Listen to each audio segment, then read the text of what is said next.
చూస్ country delight, live better. ఇప్పుడే country delight యాప్ని download చేసుకోండి.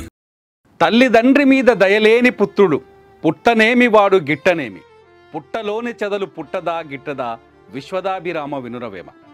ఈ పద్యానికి ప్రత్యేకంగా అర్థం చెప్పాల్సిన అవసరం లేదు.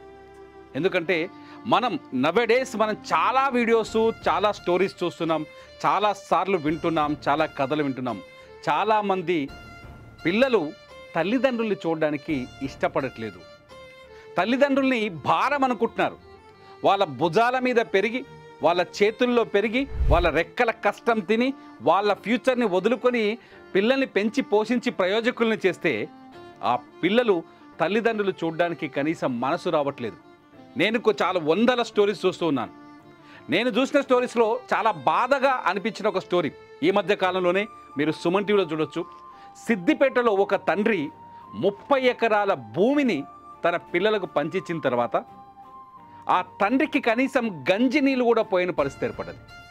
దిక్కులేని స్థితిలో ఆ తండ్రి ఎక్కడ అన్నం దొరికితే అక్కడ ఆ పిల్లల దగ్గరికి వెళ్ళి అడుక్కు తినాల్సిన పరిస్థితి ఏర్పడింది. ఆ తండ్రి కన్నీళ్లు చూస్తే బాధగా ఉంది.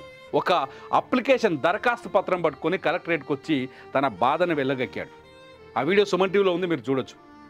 అంతేకాదు ఇంకో చోట పిల్లలకి కనీసం పిల్లలు తల్లికి అన్నం పెట్టలేక తల్లిని బజార్లో వదిలేసిన సంఘటనలు చూసాం. చాలా చోట్ల చూస్తున్నాం. తల్లిదండ్రులు పిల్లలు బతుకుండగానే తల్లిని తీసుకుపోయి శ్మశానంలో వదిలేసిన సంఘటన, రోడ్డు మీద వదిలేసిన సంఘటన. నిజానికి వయసు మళ్ళిన తర్వాత చంటి పిల్లలతో సమానం తల్లిదండ్రులు. ఆ వృద్ధుల్ని కంటికి రెప్పలా చూసుకోవాలి. వాళ్ళు కడుపు మార్చుకొని, తిండి మానుకొని, వాళ్ళ ఫ్యూచర్ని వదులుకొని, వాళ్ళ కలలన్నీ వదులుకొని మనల్ని పెంచి పెద్ద చేసిరు. అటువంటి పేరెంట్స్కి అన్నం పెట్టడానికి చేతులు రాని పిల్లలు ఎంతోమంది ఉన్నారు.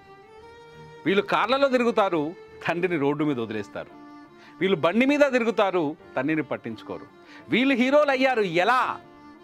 చాలామంది కద్దరు చొక్కాలు వేసుకోవచ్చు, బ్లేజర్లు వేసుకోవచ్చు, రాజకీయ నాయకులు కావచ్చు, ఇంజనీర్లు కావచ్చు, సాఫ్ట్వేర్ ఇంజనీర్లు కావచ్చు, కోట్లు సంపాదించవచ్చు, వ్యాపారవేత్తలు కావచ్చు. కానీ పేరెంట్స్ దగ్గరకు వచ్చేసరికి దుర్మార్గంగా ప్రవర్తిస్తూ పిల్లలు చాలామంది ఉన్నారు.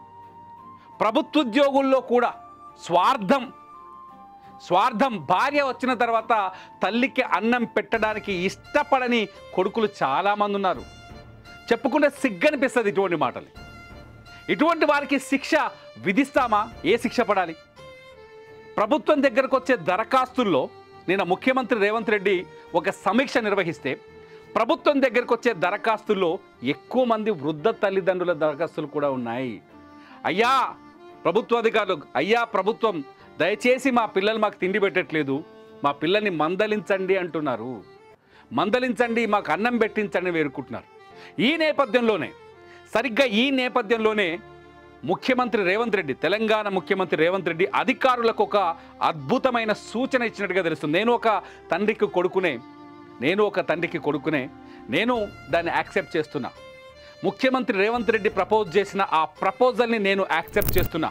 మీరెంతమంది యాక్సెప్ట్ చేస్తారో చూడండి. నేను చెప్తా ఆ ప్రపోజల్ ఏంటంటే, ఎవరైతే ఉద్యోగాలు చేస్తూ, వ్యాపారాలు చేస్తూ, ప్రైవేట్ కావచ్చు, ప్రభుత్వం కావచ్చు, ఏ ఉద్యోగం అయినా సరే, ఎవరైతే పిల్లల్ని పెంచి పెద్దగా అయిన తర్వాత ఎవరైతే ఉద్యోగాలు చేస్తున్న పిల్లలు ఉన్నారో వాళ్ళు వాళ్ళ తల్లిదండ్రులకి సహాయ సహకారం, వాళ్ళ తల్లిదండ్రులకి భోజనం పెట్టకపోయినా, వాళ్ళ బాగోగులు చూసుకోకపోయినా, వాళ్ళ సంరక్షణను పట్టించుకోకపోయినా, మళ్ళీ చెప్తున్నా, ఎవరైతే పెరిగి పెద్దగైన తర్వాత రెక్కలు వచ్చిన తర్వాత పిల్లలు ఉన్నారో ఆ పిల్లలు వాళ్ళ తల్లిదండ్రులని పట్టించుకోకపోయినా, సంరక్షణ చూసుకోకపోయినా, వాళ్ళ బాగోగులు చూసుకోకపోయినా, వాళ్ళకు మందులు కొనియకపోయినా, అన్నం పెట్టకపోయినా, సరిగ్గా గౌరవించకపోయినా, అటువంటి ఉద్యోగుల జీతాల్లోంచి లేదంటే ఆదాయం నుంచి 10 నుంచి 15% కోసి నేరుగా తల్లిదండ్రుల అకౌంట్లో జమ చేసే విధానాన్ని తీసుకొద్దామని ముఖ్యమంత్రి రేవంత్ రెడ్డి చెప్తున్నారు. మంచి విధానమేనా? నేను ఉద్యోగం చేస్తున్నాను అనుకోండి, ఉదాహరణకి నేను మా నాన్నకి అమ్మకి అన్నం పెట్టకపోతే నా జీతంలోంచి నేరుగా 10 to 15%, 10 నుంచి 15%, ₹1,00,000 ఉంటే 10,000 నుంచి 15,000 రూపాయలు తీసి నేరుగా మా నాయన ఖాతాలను అమ్మ ఖాతాలను వేయాలనేది గవర్నమెంట్ ప్రపోజల్. ఈ ప్రపోజల్ని మీరు అంగీకరిస్తారా? గవర్నమెంట్ ఆలోచిస్తుంది ఇట్లా ఆలోచించడం మంచిదే. రేవంత్ రెడ్డి గుండెలోంచి వచ్చింది ఆ డైలాగ్. ముఖ్యమంత్రి రేవంత్ రెడ్డి తీసుకొచ్చిన గుండెలోంచి వచ్చింది ఆ డైలాగ్. ఈ ఆలోచనకి మీరేమంటారు? తప్పనిపించట్లేదు, నాకైతే తప్పనిపించట్లేదు. అందుకే చెప్పాను కదా, తల్లిదండ్రి మీద దయలేని పుత్రుడు పుట్టనేమి వాడు గిట్టనేమి. తల్లిదండ్రిని వయసు మళ్ళిన తర్వాత చూసుకొని కొడుకోడు పుడితే ఏంది చస్తేంది. పుట్టలో చెదలు పుట్టదా గిట్టదా వేమని అప్పుడే చెప్పింది కదా, చెదలు పుట్టినట్టే కదా. అమ్మా నాన్నకి గంజి పోయిన వాడు పుడితేంది పుట్టకపోతేంది. అటువంటి వారికి సరైన శిక్షే విధించాలంటున్నారు తెలంగాణ ముఖ్యమంత్రి రేవంత్ రెడ్డి. ముఖ్యంగా ప్రభుత్వ ఉద్యోగుల విషయంలో ఆలోచించండి అంటున్నారు. ఎందుకంటే అందరూ మారాలి. ఈ ప్రపంచంలో ఇంకొకటి కూడా ఉంది. ఎవరైతే పేరెంట్స్ నా కొడుకు నాకు అన్నం పెట్టట్లేదు, నా కొడుకు నన్ను చూసుకోవట్లేదు, నా కొడుకు నన్ను పట్టించుకోవట్లేదు అని చెప్తున్నారో ఆ పేరెంట్స్ వచ్చి గవర్నమెంట్ అధికారుల దగ్గర ఫిర్యాదు చేస్తే వాళ్ళ పిల్లల జీతం నుంచి కోత చేసి, అంటే 10 నుంచి 15%, 10,000 15,000 ఎంతో కట్ చేసి నేరుగా తల్లిదండ్రుల అకౌంట్లో వేయాలనే ప్రపోజల్ని, నిర్ణయాన్ని తీసుకురావాలని, చట్టాన్ని తీసుకురావాలని రేవంత్ రెడ్డి ఆలోచిస్తున్నారు. ఈ ఆలోచన సరైందని నా ఉద్దేశం. అఫ్కోర్స్ నా ఒపీనియన్, నా పర్సనల్ ఒపీనియన్.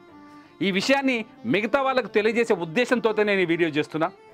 మీరేమంటారు? ముఖ్యమంత్రి రేవంత్ రెడ్డి ఆలోచిస్తున్న ఈ విధానాన్ని, ఆయన ఆలోచనని మీరే సమర్థిస్తున్నారా, వ్యతిరేకిస్తున్నారా? ఖచ్చితంగా చెప్పండి. అంతేకాదు, ఎందుకంటే కోట్లాది ఆస్తులు, ఎంత వాళ్ళ భూములు, అసలు వాళ్ళు బతకొచ్చు కదా. పేరెంట్స్ మనం పెంచి పోషించేటప్పుడు పేరెంట్స్ హ్యాపీగా ఉన్న భూమి అమ్ముకోవచ్చు, ఉన్న ఇల్లు అమ్ముకోవచ్చు, కడుపు నిండా తినొచ్చు, కంటి నిండా నిద్రపోవచ్చు కదా. అవన్నీ కడుపు మార్చుకొని ఆస్తుల్ని తిరిగి మనకు పంచిస్తున్నారు, ఇస్తున్నారు కదా. ఆస్తుల్ని సంపాదించి మనకిస్తే వాళ్ళ ఆస్తుల్ని తీసుకొని అనుభవిస్తాం, కానీ వాళ్ళకి బుక్కడి భూ పెట్టడానికి ముందుకు రారు. చాలామంది ఉన్నారు అట్లాంటి వాళ్ళు. అట్లాంటి దుర్మార్గులు ఈ వీడియో కూడా చూస్తుండొచ్చు, చాలామంది ఉన్నారు. నేనైతే పేరెంట్స్ని బాగా చూసుకోవాలని కోరుకుంటున్నాం. ఒకవేళ ఈ వీడియో చూస్తున్న వాళ్ళలో చాలామంది వాళ్ళ తల్లిదండ్రుల్ని గొప్పగా చూసుకున్న వాళ్ళైతే ఖచ్చితంగా ఈ వీడియోని రేవంత్ రెడ్డి ముఖ్యమంత్రి రేవంత్ రెడ్డి ప్రపోజల్ని సమర్థిస్తారని నేను అనుకుంటున్నా. ఎందుకంటే ఇది రేవంత్ రెడ్డి ఇప్పుడు ఆలోచన వచ్చింది, కానీ నిజానికి ఇది అస్సాం, మన దేశంలోని అస్సాం రాష్ట్రంలో ఈ విధానం అమల్లో ఉంది ఆల్రెడీ. 10 to 15% ఎవరైనా నా కొడుకో నా బిడ్డనో నన్ను చూసుకోవట్లేదని ప్రభుత్వ అధికారి దగ్గరకు వచ్చి ఫిర్యాదు చేస్తే ఆ పేరెంట్స్కి ఆ కొడుకు లేదా కూతురు అకౌంట్స్ నుంచి జీతం నుంచి 15% కట్ చేసి ఆ తల్లిదండ్రుల అకౌంట్లో వేయాలనే ప్రపోజల్ అస్సాంలో అమల్లో ఉంది. ఇది తెలంగాణలో కూడా వచ్చే అవకాశం స్పష్టంగా కనిపిస్తోంది. ఎందుకంటే ప్రభుత్వ దగ్గరికి వస్తున్న ఫిర్యాదుల్లో వృద్ధ దంపతులు బుక్కడి మెతుకుల కోసం అంగలారుస్తున్నారు. వాళ్ళకి ఆ వయసులో కావాల్సింది అంతే కదా, ఆరోగ్యానికి సరిపడ మందులు కావాలి, వాళ్ళ ఆకలికి సరిపడ అన్నం కావాలి. అంతేకాదు, అంతకు మించిన ఆప్యాయత, ప్రేమ కూడా కావాలి.